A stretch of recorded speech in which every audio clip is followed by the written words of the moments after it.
Okay, let me start over. At the end of class yesterday, we finished pretty much all the concepts in plot. And learning concepts in plot is good enough for, as I've said before, multiple choice and matching tests and fill in the blank kind of stuff. But that's not what we're here about. We're here about applying to stories. So let's use these concepts to understand stories. We didn't talk about the pedestrian very much yesterday. I'd like to talk about it today. I'd like to talk about Contents of a Dead Man's Pocket. I'd like to talk about Mask of the Red Death. But use this analytical model to talk about the pedestrian. Let's see. Justin, what do you feel the conflict, the main conflict in the pedestrian is?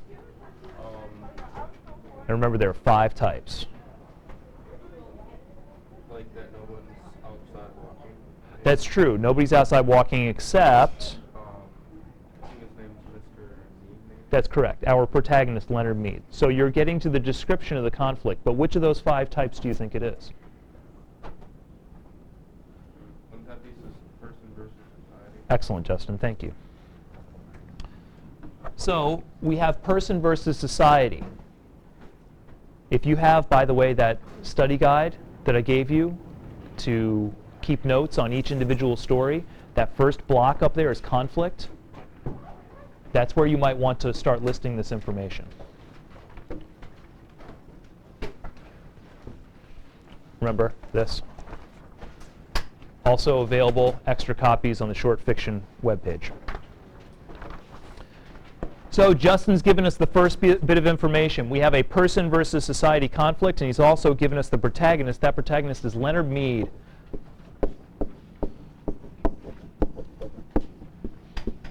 The antagonist is society.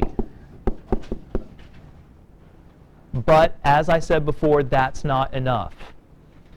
It's not enough simply to say that Leonard Mead's got a conflict with society, because people who've not read the story before won't understand fully what the conflict is. Now, Justin was getting to a description of the conflict. So let's focus that. Let's expand on it. What's Leonard Mead's motivation? What does he want? What is his goal? Omar, what does he want? What does Leonard Mead want? Does he really care about other people getting outside, or is he more selfishly motivated for himself? What do you think? Because okay, but he wants to be outside, right? Does he just like nature, or is there something bigger going on there?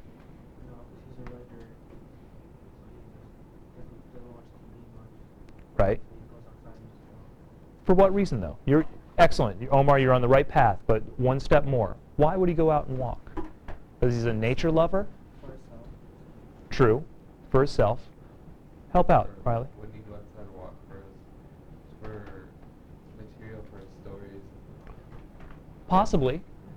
Seeing people outside give him more material for his stories and more stuff to write about. Yeah, I like that. Writers experience life and then write about it. So what he's looking for is real life experiences. He's looking to interact with his world. Leonard Mead's motivation is to be actively living. He wants to go out there and experience. He wants to interact with nature. He wants to interact with people. He wants to interact with his own ideas. That's his motivation, actively living. Okay, if that's the case, then what's society's motivation? What do they want that comes into conflict? Alex. Their motivation is staying inside and watching TV. Good. You're absolutely correct. So the cops want everybody to stay inside and watch TV. If I'm saying actively living over here on Leonard Mead's motivation, how would you characterize their motivation? What do they want? Lazy living. Good. But what's the? You're absolutely correct. But what's the direct antonym of active? Do you know the exact opposite of active? Passive. There you go.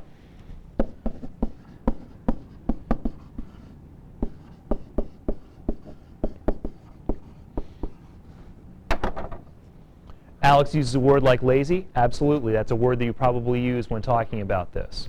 The couch potato, the person who sits on their furniture and watches television all day long, listening to the advertisements, just sort of nodding their head blankly like a zombie, saying, yes, yes, yes. I really enjoy American Idol, and oh my gosh, I really enjoy that Sprint commercial, and oh, this is a wonderful life that I'm living, yay, rah. That's what this society wants. Passive acceptance. Leonard Mead wants active living. Do you remember how I said yesterday that conflict occurs when these goals cannot coexist? They're mutually exclusive. So there's your conflict. And here's your claim.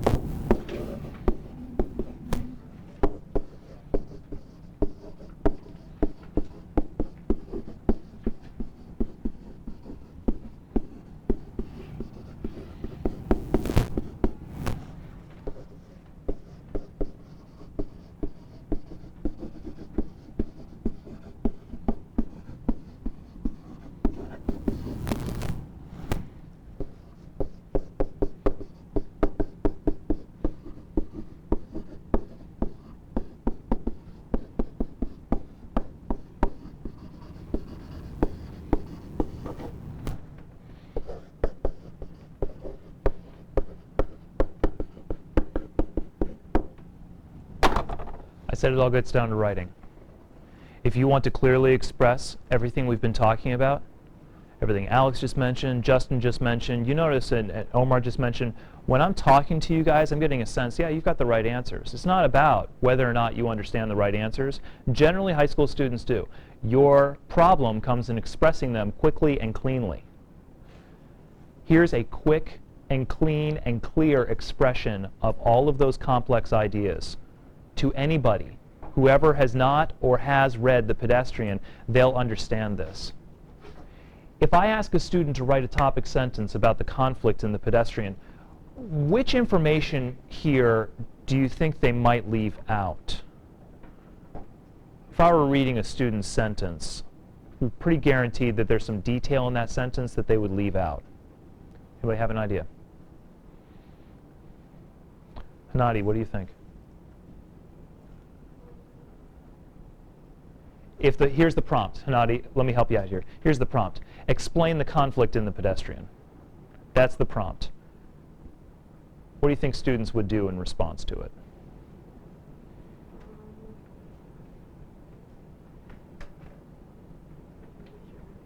I'll tell you what. Let's do this. Maybe this will help. Get that out of your eyes for a moment. The prompt is, explain the conflict in The Pedestrian. What do you think the first sentence response the average student would reply is?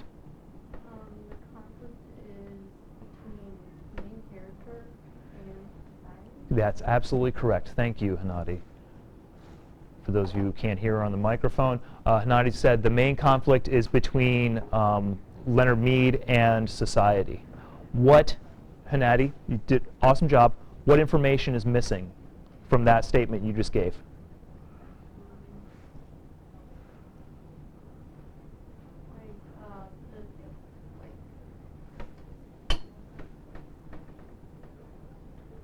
This is the point when you should look up here. Okay, look up here. Look at my sentence. I'm sorry, Hanadi, I've been torturing you, and you're doing a really good job. So I'm going to pass it over and give you some relief. Kenley, which bits of information are missing? Title and the True. author. True. Okay. And that's important. Absolutely. We're missing the title and we're missing the author in that sentence. But what's even more important than those bits of information that my answer's got?